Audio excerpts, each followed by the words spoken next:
Hey everyone, so One Piece chapter 1135 just came out, likely the final One Piece chapter of the year, and it was a very heartwarming one to close out 2024. Now in this chapter we got a piece of information that strongly supports the theory that I just dropped, that the Gods Knights are the ones that originally killed King Harold in an attempt to get the legendary devil fruit of Elbaf's royal family line, something that has been implied to be a sun god-esque fruit. Essentially 6 years ago Loki got away with the legendary fruit that they coveted. So the fact that the Gods Knights are here right now looking for Loki specifically strongly suggests the possibility that this may have been what happened 6 years ago. They came for the fruit, Loki got the fruit, he got away from them, and now they've come back to basically attempt to get the fruit again, which is why they're so interested in trying to find Loki. As far as we know, there is nothing else special about Loki at the moment aside from him having this special fruit. That is the only notable trait that we know about him that would make the world government want to get him. So the idea that this all took place 6 years ago becomes all the more likely. So make sure to watch that video if you have not gotten a chance to yet already. But first, we've got a huge holiday deal for you. Every single One Piece Island travel poster ever is now back and available again in the Morge store, with a major holiday pack discount. You can pick any 4 posters you like from the entire collection and get all of them 50% off. And don't miss out on the new posters this December. You can now get the classic islands of Water 7, Enies Lobby, Marineford, and Ohara. We're even rolling out alternate versions of past islands like Thriller Bark, Wano, Onigashima, and more. And the best part is, if you're trying to catch up to the travel poster collection and there are just too many to choose from, you can even get the complete World of One Piece bundle, which is the entire original set of all 15 travel posters, all together discounted for the ultimate collection. So if you want to treat yourself this holiday season, or you're looking for the perfect gift for a One Piece fan you know, then hit the link in the description below and get the holiday discount posters today.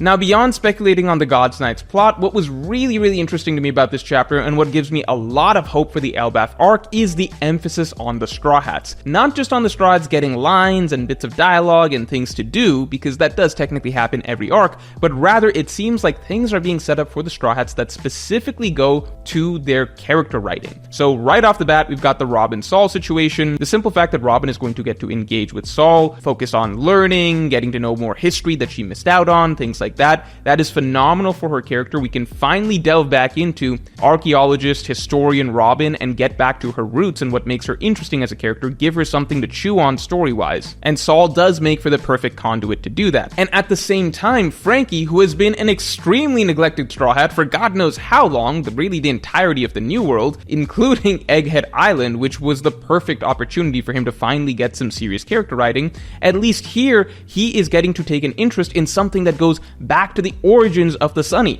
the Atom Tree. This was something that I talked about in this video where I explained that Franky is likely to upgrade the Sunny in this arc, and very possibly turn it into Pluton. The Atom Tree is what it all comes back to, and this was the specific tree that Franky was referring to all the way back in chapter 431. The one tree that was the treasure tree Atom. So the potential for Franky getting actual character writing and an actual legitimate storyline that goes back to his roots and origins of who he is as a character, and not just the zany, wacky cyborg, that is being planted right here as well at the start of the Elbaf arc. Even Chopper getting the opportunity to study some new medicine in an area that he has never learned about before, which is medicine as it pertains to giants, even that is a step in the right direction for the character, just giving them things that are actually relevant and meaningful to their characters, rather than just random to-dos, as they were given in recent arcs like Wano, Egghead Island, or Punk Hazard. There was even one little line in particular that I enjoyed that suggests that there might be something for Sanji here, which is that Luffy, when he was going all in on the idea that, you know, boys should grow up to be strong warriors and be tough and not cry and everything like that, Sanji interjected with, no, those are terrible values to be instilling in your children, because that goes back to Sanji's writing from his arc in Whole Cake Island, which is going against all those sort of toxic teachings. So I would love to see Sanji kind of be this pushback figure against a lot of Elbaf's old school values that really should not be what the children of the island should be forced to be growing up with now. Overall, I am very curious where Elbaf's thematic messaging is going to go, however, as Luffy seems to be very bent on the idea of like, yeah, let's all be tough warriors and fight and have battles and stuff like that, where the other Straw Hats are pushing back against this idea. Even Usopp seems to be thinking that, hey, maybe that's not the best idea. If they want to be peaceful, then let them be peaceful. And Usopp was the one who was initially most excited about the Giants being this warlike, proud, violent race. So really, it's Luffy who seems to be the odd one out here, and he seems to be sharing a lot of similarities with Colin, which is interesting because literally chapter 1 of the story is kind of teaching Luffy a lesson against those type of ideas. So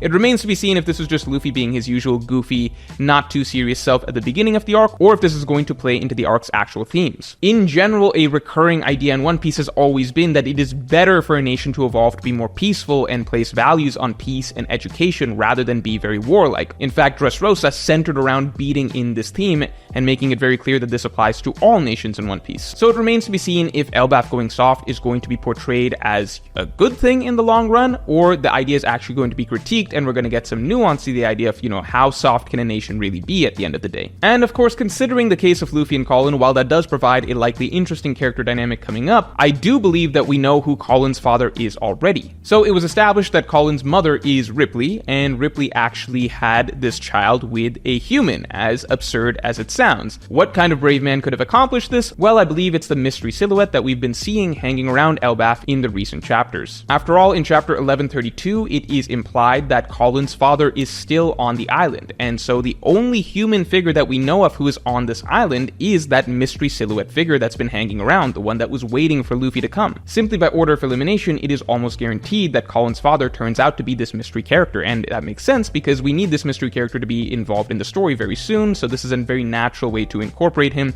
and give him a connection to some characters that we're already meeting. This mystery figure is also very, very likely, in my opinion, to be Scopper Gaban. If it's not Scopper Gaban, then it is more likely than not some character that we haven't met. I think the only two options that really exist at this point are Scopper Gaban and Shiki, and while visually he looks like Shiki, the problem is that this character was also seen drinking with Crocus, and it's implied that Shanks got to see him during his stay at Elbaf, if we look at Shanks' words in 1076, where he mentions that he got to see an old friend. I don't believe that Shiki was ever on good terms with any of the Roger Pirates. They were deadly enemies, and I definitely don't think that even if Shiki was on somewhat good terms with the Roger Pirates, it would not have been Crocus the Doctor and the cabin boy Shanks. I certainly can't imagine Shanks having grown up to think of Shiki as a friend. There almost would never have been an opportunity for them to have even interact while Shanks was on Roger's ship outside of the Battle of Ed War, which would not have made them friends, and Shiki would never have even noticed that Shanks was there. But Oda could pull a fast one and reveal that it's Shiki. I simply think that it's more likely that it is a former member of the Roger Pirates, if it's a strong pirate, as explained by Ripley, and somebody that would be friendly with Crocus and with Shanks, and would bring something significant to the narrative today in terms of exposition in the Elbaf arc.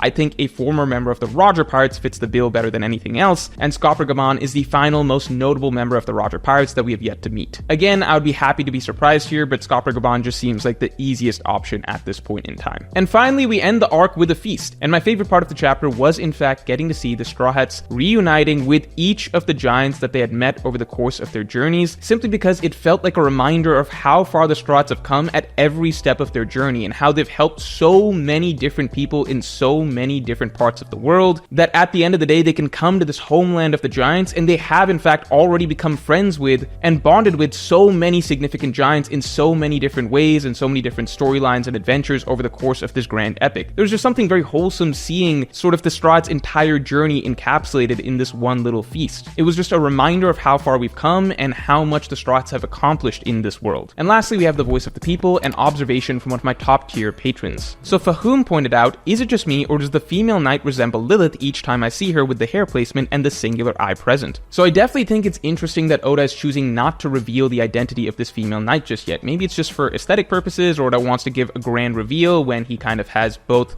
evil Shanks and this woman take off their hoods and kind of just give them a cool design reveal. Sometimes Oda just doesn't reveal mysterious designs because he wants to give an impactful full spread, and there's not really any true secret or mystery behind the design. However, we do know that clones are now a thing in One Piece, and we do know that the world government was likely aware of Vegapunk's experiments and the fact that he was able to successfully create clones, and so the possibility that the world government had Vegapunk actually create some clones for the Gods Knights is definitely very real, and it could lead to Lilith actually having a very significant plotline in Elbaf as well, if she does actually have a clone here and we see them interact, or they have some important storyline down the line for them in terms of the significance of having a clone counterpart. I've also seen some people say it's a clone of Ginny, so really we're just gonna have to wait and see. I'm not gonna jump in on the clone bandwagon just yet, but it is certainly a possibility in One Piece at this point. So phenomenal chapter to end the year, really, really wholesome, really, really heartwarming, and with that, I will talk to you all next week.